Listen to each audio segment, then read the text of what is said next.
नमस्कार दोस्तों, India news के डिजिटल प्लेटफॉर्म पर आपका स्वागत है।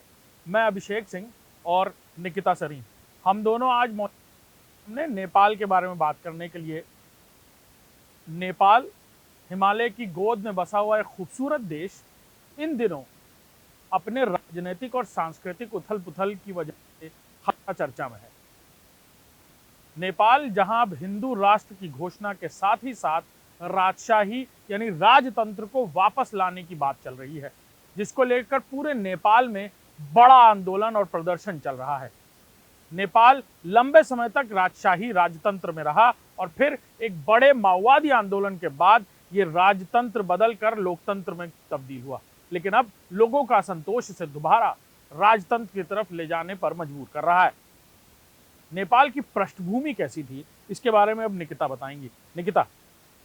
देखिए, अगर मैं बैकग्राउंड की बात करूं यानी कि पृष्ठभूमि नेपाल की, तो कहीं ना कहीं वहां पर अभी भी मंदिर हैं जो हिंदुओं को अट्रैक्ट करते हैं।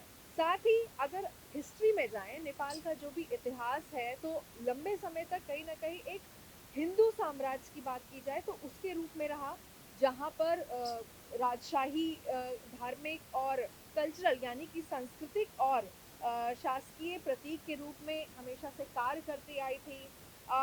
10 वर्ष पहले की बात की जाए तो वहाँ पर माओवादी संघर्ष के बाद जो राजशाही को समाप्त कर दिया था, कई आंदोलन भी लगातार वहाँ पर होते थे, क्योंकि टूरिज्म वहाँ पर सबसे ज़्यादा महत्वपूर्ण रहा और कहीं ना कहीं वहाँ पर अभी भी हिंदू जाते हैं। लेकिन नेपाल अभी अपने कहीं ना कहीं एक पर्सनालिटी के लिए या एक कहाँ वो स्टैंड कर रहा है उसमें अभी जूझ रहा है। तो मुझे ये लगता है कि एक बीच का यानी कि एक मीडियोकर सोल्यूशन कहीं ना कहीं ज़रूर निकालना चाहिए, जिससे नेपाल को भी अपनी अलग पहचान मिल सके और वो एक्चुअली कहाँ स्टैंड कर रहा है, कैसे कैसे लोग वहाँ पर जा रहे हैं। चाहे एक हिंदू राष्ट्र की बात की जाए तो वो अपने आप में एक कंफ्यूजन स्टिल अभी बना है। लेकिन इसके पहले भी विरोध प्रदर्शन की अगर मैं लगातार बात करूं तो वहाँ विरोध प्रदर्शन भी होने लगे, और विरोध प्रदर्शन के बारे में अभिषेक मेरे साथ मौजूद हैं, वो आपको ज़्यादा अच्छे से जो पूरी जानकारी है विरोध प्रदर्शन प्रोटेस्ट को लेकर उसकी साझा करेंगे। देखिए, विरोध प्रदर्शन निकिता बात करें तो नेपाल में जब मूलभूत सरकार तैयार हुई, यानी 2008 की बात करें या उसके बाद जो प्रदर्शन शुरू हुआ नेपाल में, वो प्रदर्शन इस बात के लिए था कि सालों से, और एक बात और बहुत दिलचस्प है, नेपाल अजिंक्य रहा, अजेय रहा है। नेपाल पर कभी अंग्रेज कभी मुगल शासन नहीं कर पाए। उस वक्त भी नेपाल को इसीलिए सबसे उन देशों में गिनती है जहां पर किसी और देश का कभी राज नहीं चला। नेपाल हमेशा से आज़ाद रहा, लिहाजा नेपाल में राजशाही रही, राजतंत्र रही, और यही नेपाल की सबसे बड़ी खूबसूरती और कहा जाए सांस्कृतिक पहचान है कि नेपाल में राजशाही का राज लोकतंत्र से भी बेहतर माना जाता था। जब नेपाल में इस बात का विरोध अब दोबारा शुरू हुआ है, यानी 2008 के आंदोलन के बाद, जब नेपाल में माओवादियों का 10 साल तक संघर्ष चला, नेपाल में लोकतंत्र की सरकार स्थापित हुई, लोगों द्वारा चुनी गई सरकार स्थापित हुई, और अब ये विरोध प्रदर्शन 2024 के नवंबर से शुरू हुआ। नेपाल में लोग सड़कों पर उतरे, पूर्व राजा ज्ञानेंद्र के झंडे लेकर, नेपाल का झंडा लेकर सड़कों पर उतरे। वहां की सरकार की तरफ से पहले शुरू में अगुवाई की गई कि इसे शांतिपूर्ण तरीके से शांत करा दिया जाए, लेकिन जब लोगों का गुस्सा वहां की अस्थिरता, नेपाल की मूलभूत संस्कृति को बिगाड़ता या डिस्टॉर्ट करता हुआ नजर आया, और वजह बिल्कुल साफ है कि नेपाल में राजशाही के हटने के बाद जब लोकतंत्र स्थापित हुआ तो वहां तमाम भ्रष्टाचार, वहां लोकतंत्र से जुड़ी हुई कई सारी चीजें जो लोग अपना नहीं पा रहे थे, उसको लोगों पर अपनाने के लिए दबाव भी बनाया गया। लिहाजा उसको लेकर लोगों के अंदर मन में गुस्सा था, जो सड़कों पर दिखा।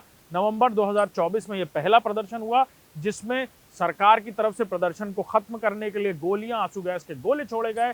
लोग पूर्व राजा की फोटो, तस्वीरें लेकर सड़कों पर उतरे, नेपाल के झंडे लेकर सड़कों पर उतरे। 2024 में यह प्रदर्शन जारी रहा, और अब ये पूरा मामला उस मुहाने तक पहुंच गया है, जैसा कि हम कुछ दिन पहले बांग्लादेश जैसी तस्वीरें देख रहे थे, अब हम पाकिस्तान में वैसी तस्वीरें देख रहे हैं, सिविल वॉर जैसी। नेपाल में अब पूरी तरह जनता का आक्रोश जो है वो वहां की लोकतांत्रिक सरकार, जनता द्वारा चुनी हुई सरकार को हटाने के विरोध में है। वहां ये भी एक बात चर्चा में है कि वहां की संस्कृति, वहां की जो जमीनी हकीकत है नेपाल की, वो वहां की पौराणिकता से जुड़ी हुई है, और कहीं ना कहीं जनता की चुनी हुई सरकार। नेपाल की एक दो और दिलचस्प बातें, नेपाल में झूठ नहीं बोला जाता था। नेपाल में झूठ बोलने पर भी किसी जमाने में सजा हुआ करती थी। नेपाल की लोकतांत्रिक सरकार के आने के बाद 1990 के उस कानून में तब्दीली की गई, नया संविधान रचा गया और उसके हिसाब से लोकतांत्रिक व्यवस्था को स्थापित किया गया। अब लोगों का कहना है कि लोकतांत्रिक व्यवस्था उस तरह से नहीं चल रही है जैसे राजशाही में निष्पक्षता थी, पारदर्शिता थी, ट्रांसपेरेंसी थी, शुचिता थी, और अब इसे बदला जाना चाहिए। यानी नेपाल में दोबारा राजशाही राजतंत्र आना चाहिए। लिहाजा उसको लेकर अब ये व्यापक प्रदर्शन चल रहे हैं और अब लोगों के असंतोष जो है वो भी खुलकर सामने आ रहा है निकिता। और नेपाल में किस तरह से वर्तमान स्थितियां रही हैं और इस वक्त क्या हो रहा है नेपाल में, निकिता बताइए थोड़ा। देखिए, जिस तरह से अभिषेक ने बताया प्रदर्शन को लेकर यानी प्रोटेस्ट को लेकर के, तो अगर मैं 2025 यानी प्रेजेंट सिचुएशन की बात करूं, तो अभी भी जो प्रदर्शन है वो फिलहाल थमे नहीं है। लोग अभी भी सड़कों पर आके अपना रेज, अपना आक्रोश मेंशन कर रहे हैं, व्यक्त कर रहे हैं। हालांकि वहां पर इन सारी सिचुएशन को कंट्रोल करने के लिए पुलिस लगातार लगी हुई है। आंसू जो गैस है वो छोड़े जा रहे हैं ताकि लोग वहां पर प्रदर्शन ना करें, एक अच्छी स्थिति वहां पर पैदा हो सके। इसके साथ ही आपको बता दूं, जिस तरह से आंदोलन के को 40 से अधिक संगठनों का समर्थन भी मिला है। साथ ही जो प्रदर्शनकारी है यानी कि जो प्रोटेस्ट कर रहे हैं, उन्होंने राजा देश को बचाओ और साथ ही भ्रष्ट सरकार मुर्दाबाद इस तरीके के नारे भी लगाए और अभी तक लगा रहे हैं। हालांकि पुलिस कंट्रोल कर रही है, बट ये लोगों का अपना रेज है, लोगों का अपना जो गुस्सा है जो सड़कों पर उतर रहा है।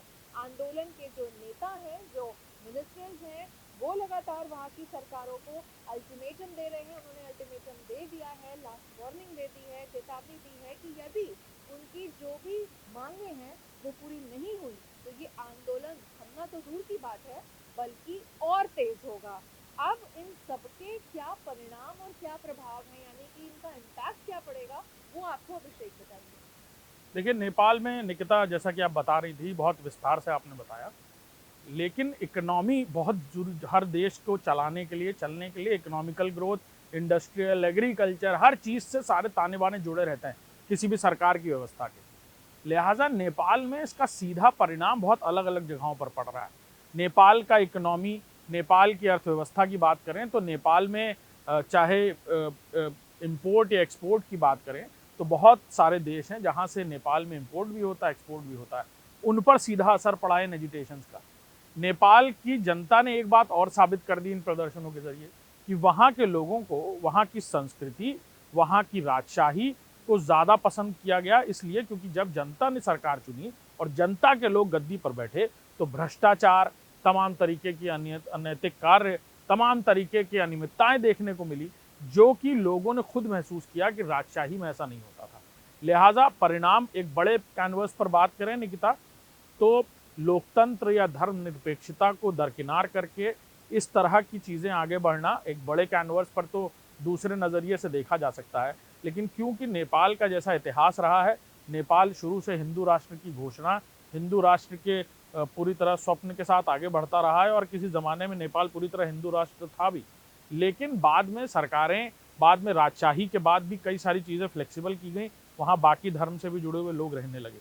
लेकिन अब दोबारा उसी परिकल्पना को दोबारा जीना, उस परिकल्पना को दोबारा इम्पोज करना, ये अपने आप में नेपाल की अर्थव्यवस्था पर भी बहुत गहरा असर छोड़ेगा और लोकतंत्र की मूल भावना को भी पूरी तरह दरकिनार करने जैसी भावना है। देखना होगा क्या रास्ता निकलता है नेपाल में, निष्कर्ष क्या होगा इसका, इसके बारे में भी हम चर्चा करेंगे। निकिता बताएंगे निष्कर्ष क्या होगा इसका। देखिए, नेपाल को कहीं ना कहीं अगर हिंदू राष्ट्र घोषित करना है, उसको अपनी पहचान वापस दिलानी है, तो जिस तरीके से जो प्रदर्शन है वो चल रहा है और कहीं ना कहीं ये जो प्रदर्शन है वो गति भी पकड़ रहा है और गति इसीलिए पकड़ रहा है क्योंकि नेपाल को उसकी पहचान दिलानी है और ये सबसे अटमोस्ट इम्पॉर्टेंट चीज़ है कि नेपाल को उसकी जो पहचान है वो वापस मिल सके। इसको लेकर के गतिविधियां हैं, जो प्रोटेस्ट है, जो प्रदर्शन है, वो लगातार तेज चल रहे हैं और जिस तरीके से आंदोलन अगर वो गति पकड़ रहा है तो ये देखना बाकी है अब कहीं ना कहीं कि आंदोलन जिस तरह से गति पकड़ रहा है, ऐसे में सरकार जो है यानी कि वहाँ जो रूल है, गवर्नमेंट है, वो इन प्रदर्शनकारी यानी कि जो प्रोटेस्ट कर रहे हैं उनकी मांगों का समाधान कैसे करेगी।